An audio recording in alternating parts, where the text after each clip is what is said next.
Labo unité de concentration. Le but de ce laboratoire est d'établir des liens entre certaines unités de concentration, soit la molarité, la fraction molaire et le pourcentage massique. Afin d'atteindre ce but, vous préparerez une solution d'hydroxyde de sodium, 2 solutions d'acide sulfurique de concentration connue, A et B.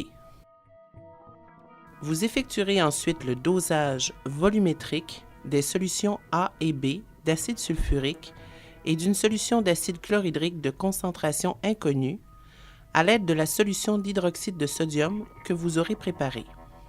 Principe. Une solution contient au moins 2 constituants.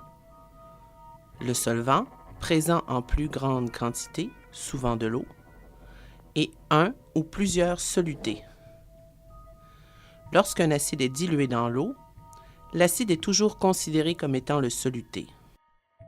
À l'aide des calculs que vous aurez effectués dans votre pré-laboratoire, vous connaissez les quantités d'acide sulfurique et d'eau nécessaires pour préparer les solutions A et B, soit solution A, exactement 250 ml d'une solution d'acide sulfurique, environ 0,2 molaire, solution B, environ 100 g d'une solution d'acide sulfurique dont la fraction molaire est d'environ 0,005.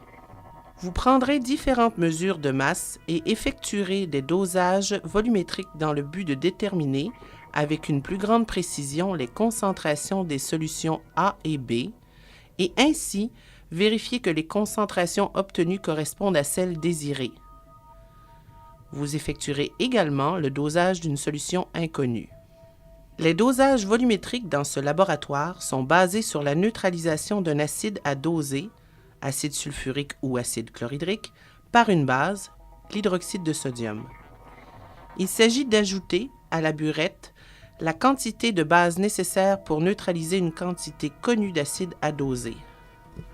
Un indicateur coloré, la phénylphtaléine, indique le moment où tout l'acide à doser est neutralisé. Cet indicateur est incolore en milieu acide et rose en milieu basique. Il s'agit d'ajouter le NaOH goutte à goutte à la solution d'acide en agitant. Au début, puisque la quantité de NaOH est insuffisante pour neutraliser tout l'acide, la solution est acide et l'indicateur est incolore. Si un excès de NaOH par rapport à l'acide est présent, l'indicateur devient rose. Donc, il faut ajouter le NaOH jusqu'à ce qu'une seule goutte de NaOH modifie quelque peu la coloration de la solution, de incolore à rose très pâle, et que cette coloration persiste quelque peu.